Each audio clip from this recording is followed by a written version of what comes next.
warahmatullahi wabarakatuh. Baik, kali ini saya Indra Wijaya Kusuma, calon guru penggerak Angkatan 9 Kabupaten Lombok Utara, akan melakukan sesi wawancara terkait salah satu tugas kami di MLS. Saya perkenalkan dulu, ya, Bapak Kepala Sekolah yang saya wawancarai pertama ini adalah kepala sekolah saya sendiri, di mana tempat saya bertugas, yaitu di SMP Negeri 3 Gangga. Nama beliau adalah Pak Mursidin SPD. Beliau sudah menjabat kepala sekolah sudah berapa lama, Pak? 2 periode. Sudah 22 periode, gitu ya. Jadi bagaimana kabarnya, Pak? Sehat? Alhamdulillah saya sehat. Oke, jadi yang ingin mewawancarai terkait tentang dilema etika Pak Kepala sama bujuk moral. Jadi mungkin nanti ada sekitar 8 pertanyaan yang dia akan sampaikan, itu Pak. Lanjut. Nah, mungkin langsung saja Pak Kepala, untuk pertanyaan pertama itu selama ini bagaimana Bapak Kepala dapat mengidentifikasi kasus-kasus yang merupakan dilema etika atau bujuk moral? Baik, terima kasih. Terkait dengan kasus-kasus seperti dilema etika dan bukan moral, hal yang saya lakukan untuk mengenali persoalan ini adalah itu dengan mempelajari kasus yang terjadi. Jadi kemudian saya bisa memahami kasus itu, sehingga masuk pada tahapan berikutnya saya bisa menyimpulkan, oh ini masuk kasus dilema etika ataukah ini itu hal yang mendasar yang saya lakukan sebelum pada akhirnya saya melakukan pusat terkait dengan termasuk juga siapa yang terlibat. Ini menjadi bagian penting dalam pengambilan keputusan. Apakah ini menyangkut komunitas ataukah ini menyangkut individual. Ini hal yang penting juga untuk menjadi dasar pertimbangan ketika ada suatu keputusan dalam keputusan menjadi itu keputusan yang benar, keputusan yang adil, keputusan yang bisa mengakomodir berbagai kepentingan karena menyangkut dampak dari keputusan. Demikian yang kita lakukan hal bagaimana mengatasi persoalan menyangkut saya atau Jadi untuk pertanyaan pertama yang garis bawahi Pak Kepala bahwa Pak Kepala mengidentifikasi kasus-kasus yang termasuk dilema etika sama bujuk moral itu dengan cara mempelajarinya terlebih dahulu, Pak Kepala. Ya. Oke, baik Pak Kepala, langsung ke pertanyaan kedua Pak Kepala. Selama ini bagaimana Pak Kepala menjalankan pengambilan keputusan di sekolah? Nah, terutama untuk kasus-kasus yang dimana ada dua kasus kepentingan yang sama-sama benar atau sama-sama mengandung nilai kebajikan. Ya. Jadi untuk kasus yang seperti ini memang dibutuhkan ketelitian, kecermatan, kemudian dengan mempertimbangkan segala sesuatu secara komprehensif, dengan melihat berbagai sisi sebelum keputusan itu diambil. Jadi untuk kasus seperti ini biasanya kita harus menggunakan berbagai instrumen ya untuk pengambilan keputusan. Di antaranya yang paling mendasar tentu di antara yang benar pasti ada yang paling benar. Ya, itu pasti ini benar, tapi ada aspek tertentu yang membantu paling benar dan layak ya dijadikan dasar pengambilan keputusan. Jadi itu hal yang pertama yang penting untuk dijadikan acuan dalam pengambilan keputusan. Jika ikut satu persoalan yang dilematis ya kita putuskan karena sama-sama benar. Tapi harus dilihat juga kalau yang seperti ini kan kekurangan benarnya dari siapa. Lalu berikutnya dampak, lalu kepentingan dan keputusan kita itu harus jadi lanjut juga. Karena setiap keputusan pasti berdampak. Jadi sebuah keputusan pasti tidak akan bisa menyenangkan semua orang. Sebuah keputusan itu pasti berisiko. Itu hal lain yang menjadi bagian dari seni pengambilan keputusan. Pak Diono itu aja tendang aja dulu Pak Mardiono biar habis itu diurus. Ya makanya nanti Jadi panggil yang simpulkan Pak ya, dulu baru di pertanyaan kedua, jadi bagaimana cara Bapak mengambil keputusan jika dihadapi oleh dua kasus yang sama-sama benar? Nah, di sini Bapak tadi mengatakan bahwa kita melihat dulu kasus ini di antara yang benar pasti ada yang lebih benar, gitu ya. Nah, ini yang saya garis bawahi Pak Kepala. Lalu setiap mengambil keputusan tidak mungkin kita bisa juga memberikan memuaskan di semua pihak. Pasti ada pihak-pihak yang menganggap keputusan kita tidak berpihak pada diri. Oke, baik Pak Kepala, terima kasih untuk pertanyaan kedua. Pertanyaan ketiga Pak Kepala, langkah-langkah atau prosedur seperti apa yang bisa Bapak Kepala lakukan selama ini dalam menangani hal itu? Jadi prosedur atau langkah-langkah yang selama ini saya lakukan dalam menyikapi persoalan atau kasus yang terjadi di sekolah kita, supaya yang terjadi bersama siswa yang menjadi penyebab luar itu adalah tentu dengan mempelajari masalahnya dulu. Masalahnya apa? Ya, dengan pelajari kita paham, oh masalahnya. Kemudian berikutnya tentu kita harus tahu siapa yang terlibat.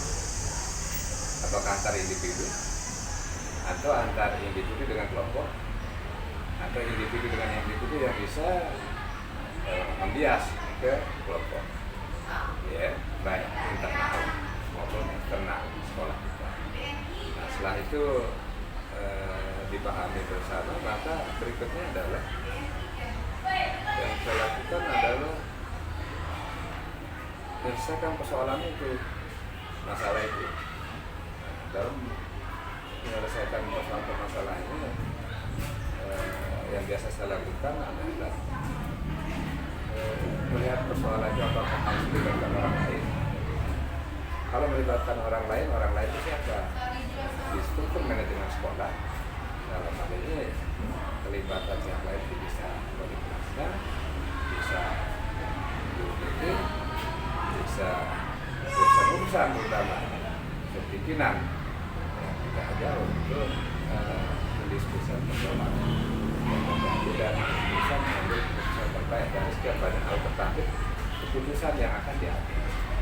Jadi saya tidak kemudian ego dalam mengambil keputusan. Saya selalu memperhatikan, bisa memahami usul saran yang disampaikan oleh para pihak, terutama dari usul-usul di sekolah. Sehingga keputusan yang diambil itu kan merupakan sebuah keputusan lembaga, bukan keputusan personal saya. Di sekolah ada jabatan struktural yaitu sekolah.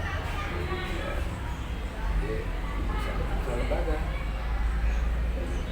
Inilah tetap bertindak mengambil dengan tindakan sehingga semua ikut bertanggung jawab untuk keputusan dengan segala dampaknya. Baik, untuk pertanyaan ketiga yang highlight Pak Kepala, yang Bapak Kepala lakukan dalam menangani hal-hal tersebut. Yang pertama tentu mempelajari permasalahan di Kepala ya. Lalu Bapak Kepala sekolah tidak menutup diri Jadi menerima masukan, saran, usul dari komponen yang terlibat dalam sekolah. Terima kasih Pak Kepala. Terus berlanjut ke pertanyaan yang keempat Pak Kepala. Hal-hal apa saja yang selama ini Bapak Kepala Sekolah anggap efektif dalam mengambil keputusan pada kasus-kasus dilema etika? Baik, ya. Jadi untuk menentukan efektivitas dalam penanganan kasus-kasus, ya, pertama harus saya lakukan itu adalah memastikan ada nggak nilai yang bertentangan. Kemudian yang kedua, terlibatkan para pihak. Ada kasus pasti ada yang terlibat dalam kasus ini. Apakah dia individual? Kemudian yang berikutnya,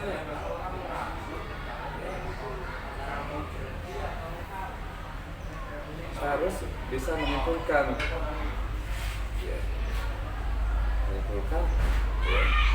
mengumpulkan data dan fakta yang terkait dengan kasus ini. Kasus terjadi, fakta-fakta yang melatar belakang apa dan lain. Ini penting. Ya, dalam pengambilan keputusan itu kita bisa mengambil keputusan yang ada dasar. Jadi kita tidak bicara asumsi, tidak bicara fakta.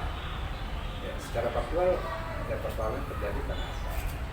Ya, kemudian individu itu bagaimana fakta sosialnya saja. Dan yang berikutnya,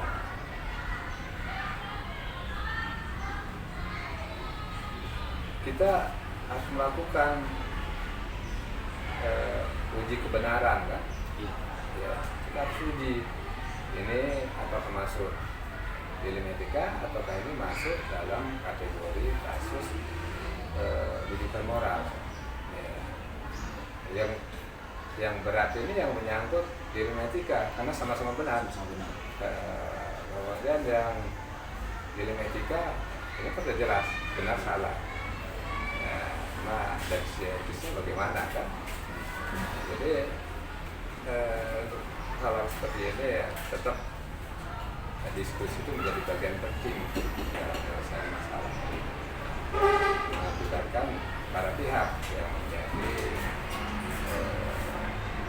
unsur penting dalam penyelesaian guru, PU, kemudian pimpinan wali kelas, DC, dan juga kadang memerlukan kehadiran komite kalau memang eskalasi dari persoalan itu luas.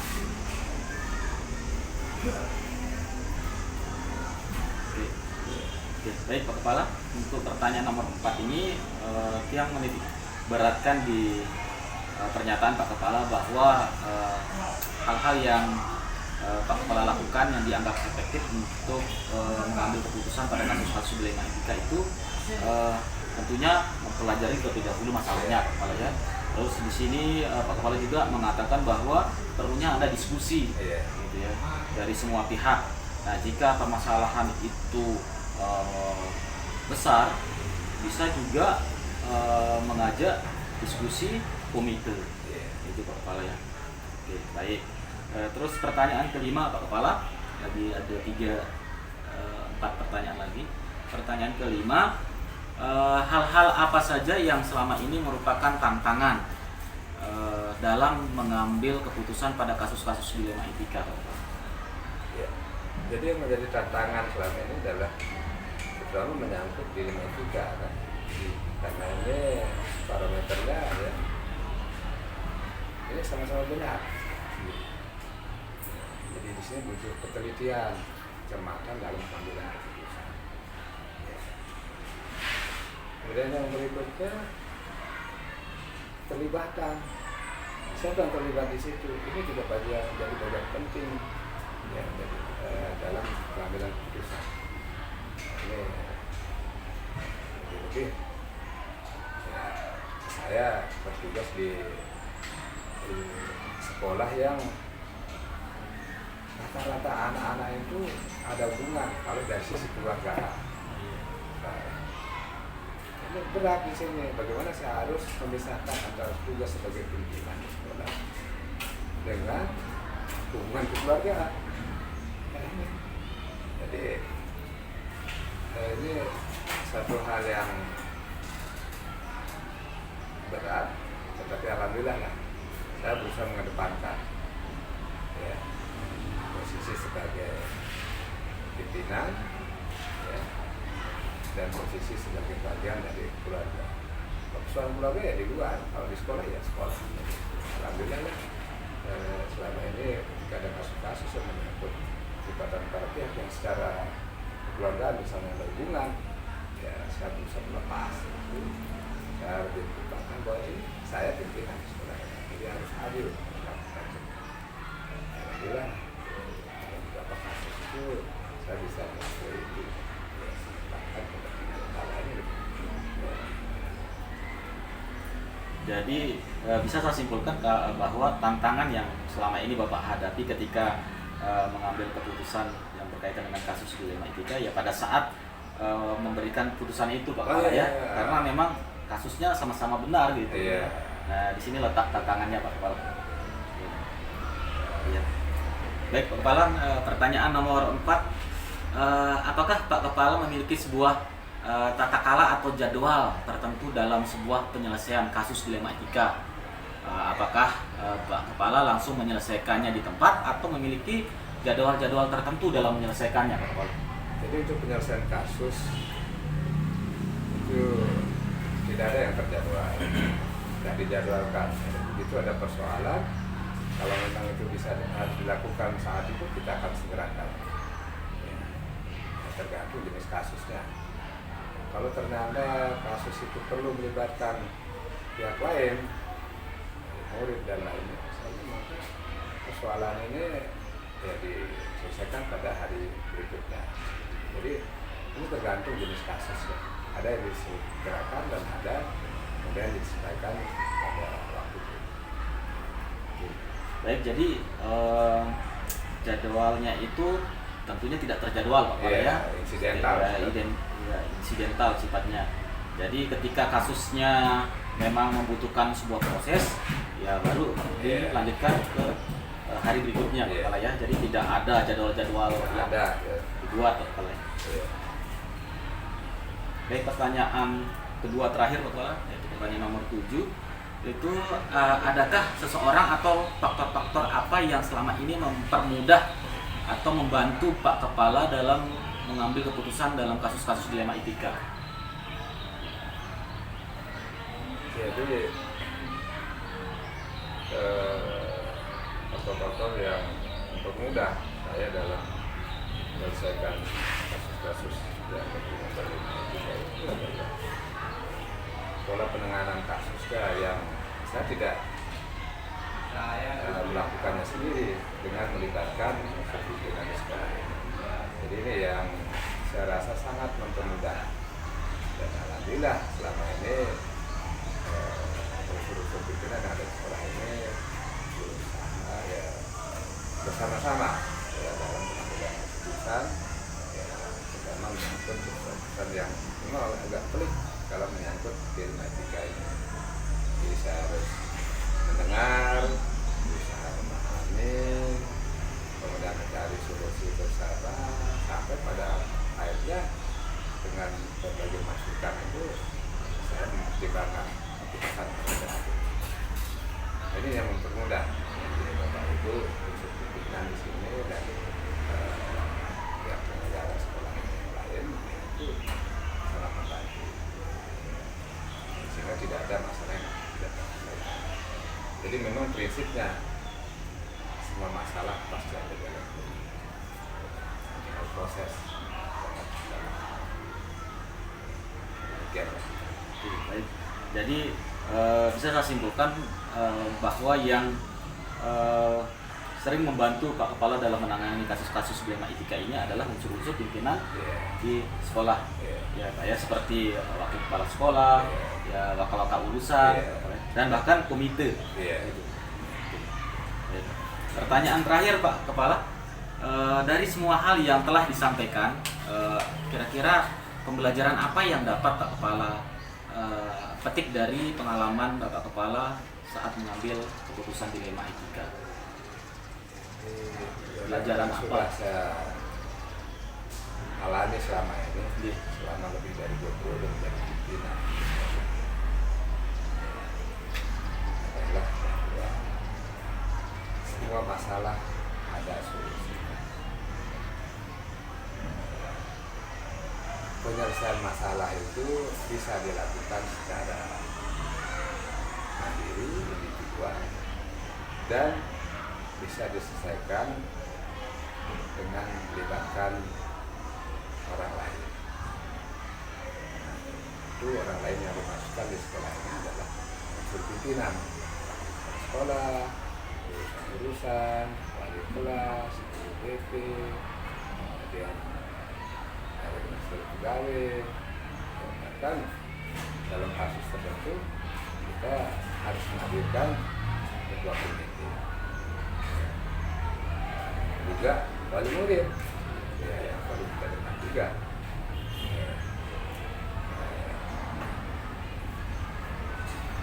Saran masukannya terkait dengan masalah yang sedang kita proses. Dan yang berikutnya,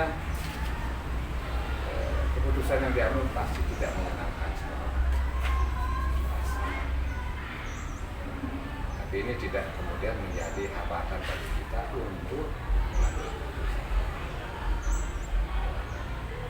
Apapun risikonya, ya, masalah yang terjadi harus diputuskan dengan sehat. Ya. Oke. Baik, jadi ada 3 catatan tiang untuk pertanyaan yang terakhir Pak Kepala.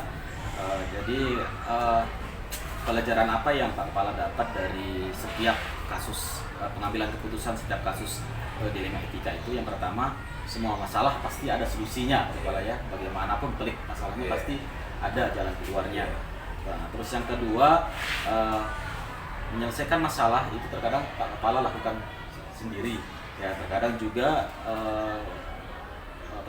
butuh bantuan dari orang lain. Yeah. Gitu ya. Nah, terus yang ketiga, keputusan itu tidak selamanya bisa menyenangkan semua orang. Yeah. Jadi apapun yang penting itu untuk kepentingan bersama ya dilanjutkan. Yeah. Seperti itu Pak Kepala. Yeah. Jadi terima kasih. Yang terima kasih Pak Kepala. Ya. Semoga dari wawancara ini Tiang juga bisa dapat belajar. Kita semua belajar. Nggih. Hidup ini belajar. Nggih. Ya. Sekian Pak. Terima kasih. Sama-sama. Ya. Baik, itu adalah wawancara saya dengan kepala sekolah saya sendiri, yaitu Pak Musyidin. Kurang lebihnya saya mohon maaf. Terima kasih. Assalamualaikum warahmatullahi wabarakatuh. Waalaikumsalam.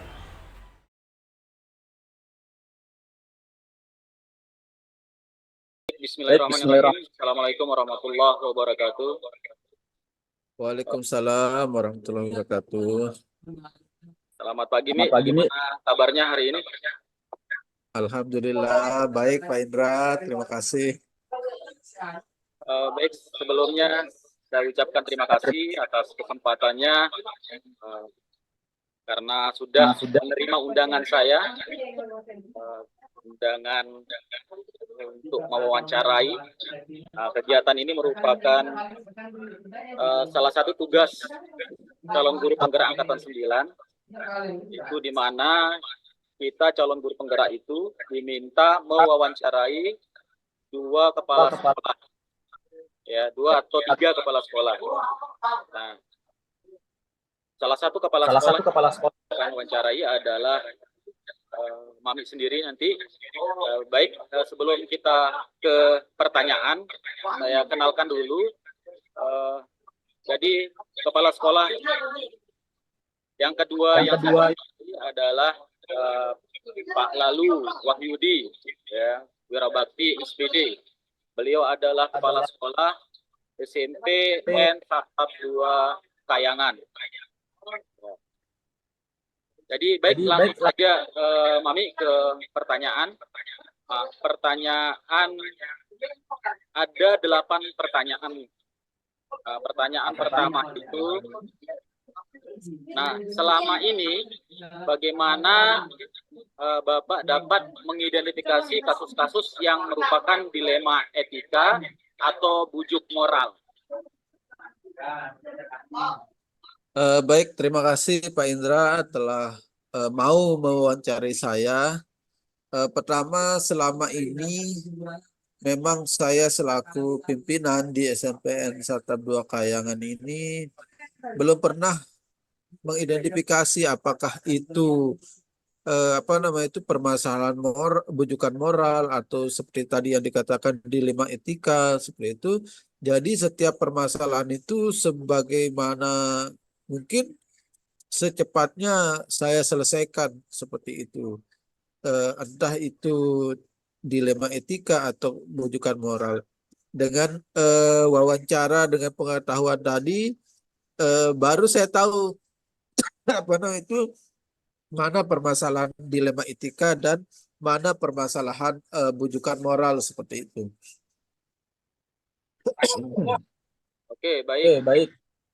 Pertanyaan kedua, Pak Kepala. Selama ini bagaimana Bapak menjalankan pengambilan keputusan di sekolah Bapak, terutama untuk kasus-kasus di mana ada dua kepentingan yang sama-sama benar atau sama-sama mengandung nilai kebajikan? Selama ini setiap keputusan yang saya ambil itu tentu diawali dengan musyawarah. Nah, musyawarah ini tentu melibatkan Bapak Ibu Guru sebagai garda terdepan dalam sebagai pengambil keputusan seperti itu, dan juga kalau perlu saya melibatkan orang tua, komite sekolah, dan siswa seperti itu. Jadi pengambilan keputusan itu saya awali dengan musyawarah seperti itu. Oke, baik. Jadi musyawarah, Pak Kepala ya. Siap. Baik, pertanyaan ketiga, Pak Kepala. Langkah-langkah atau prosedur seperti apa yang bisa Pak Kepala lakukan selama ini? Pertama itu satu, sebagai pimpinan saya identifikasi masalah dulu. Kalau masalahnya ringan segera putuskan, tetapi kalau membutuhkan pelibatan orang lain, pelibatan Bapak Ibu Guru atau orang tua siswa, komite sekolah, maka kita perlu setelah identifikasi yang kedua atur jadwal. Kapan kita bisa mengadakan rapat ini seperti itu. Nah, yang kedua, yang berikutnya setelah kita identifikasi masalah, atur waktu, adakan rapat. Di rapat ini tentu kita mengundang semua elemen sekolah yang berhak kita ajak untuk berkomunikasi seperti itu. Nah, setelah itu baru cari mufakat. Setelah cari mufakat, kita sepakati apa keputusan yang kita ambil, baru keputusan itu kita jalankan bersama-sama. Baik, Pak Kepala. Lanjut saja Pak Kepala ke pertanyaan yang keempat. Hal-hal apa saja yang selama ini Bapak Kepala anggap efektif dalam mengambil keputusan pada kasus-kasus dilema etika? Yang efektif itu biasanya berkaitan, kalau dilema etika itu lebih kepada permasalahan-permasalahan yang berkaitan dengan peserta didik biasanya seperti itu.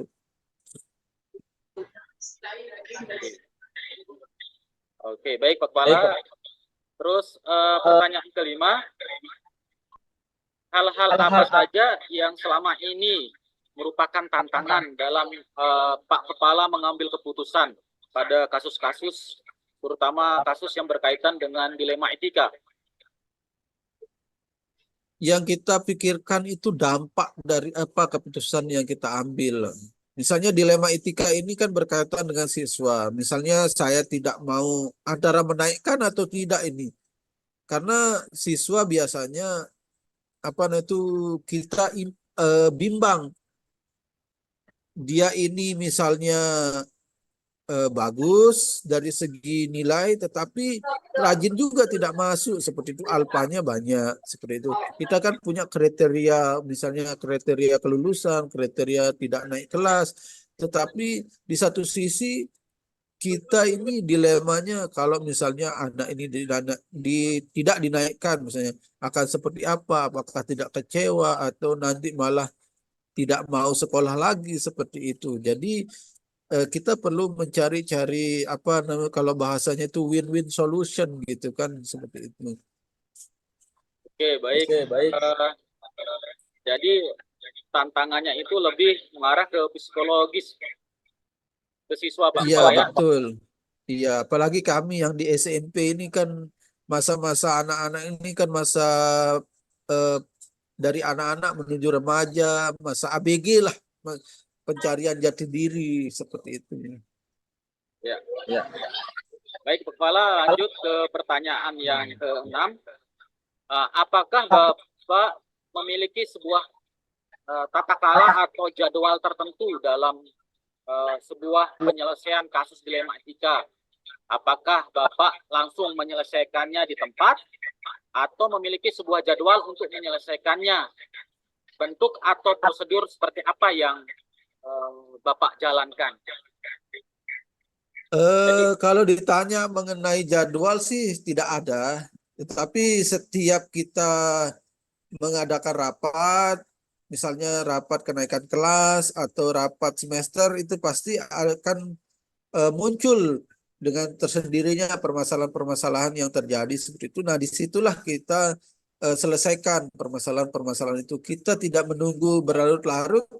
Jadi kalau ada kesempatan kita putuskan di waktu tersebut. Oke. Jadi tidak terjadwal, Pak Kepala ya? Ya, tidak terjadwal seperti itu. Oke, baik. Dua pertanyaan terakhir, Pak Kepala. Pertanyaan ke-7. Adakah seseorang atau faktor-faktor apa yang selama ini mempermudah atau membantu Bapak dalam mengambil keputusan dalam kasus-kasus dilema etika? Faktor-faktor yang membantu saya adalah Bapak Ibu guru yang berpikiran terbuka, saling mengerti, sehingga membantu saya dalam memutuskan sesuatu yang harus saya putuskan seperti itu. Baik, yang terakhir Pak Kepala, pertanyaan ke-8. Nah, dari semua hal yang telah disampaikan, pembelajaran apa yang dapat Bapak Kepala petik dari pengalaman Bapak mengambil keputusan dilema etika? Pembelajarannya yaitu setiap keputusan itu pasti mengandung resiko yang harus saya ambil seperti itu. Tetapi saya harus berpikir yang mana paling minimal resikonya. Dan saya cari yang mana maslahat atau nilai plusnya yang terbaik begitu. Guna keputusan itu bisa berjalan nantinya seperti itu. Tidak ada yang dirugikan seperti yang dikatakan tadi, benar lawan benar seperti itu kan. Jadi kalau kita putuskan A juga benar, B juga benar, tapi yang kita putuskan adalah yang mana maslahat atau nilai plusnya lebih banyak seperti itu. Oke. Baik Pak Kepala, terima kasih atas waktunya.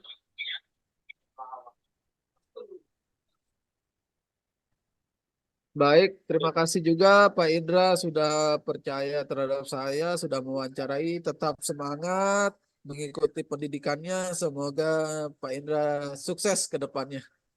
Amin. Ya, sekali lagi terima kasih Pak Kepala atas waktunya. Baik, sekian. Terima kasih. Assalamualaikum warahmatullahi wabarakatuh. Waalaikumsalam warahmatullahi wabarakatuh.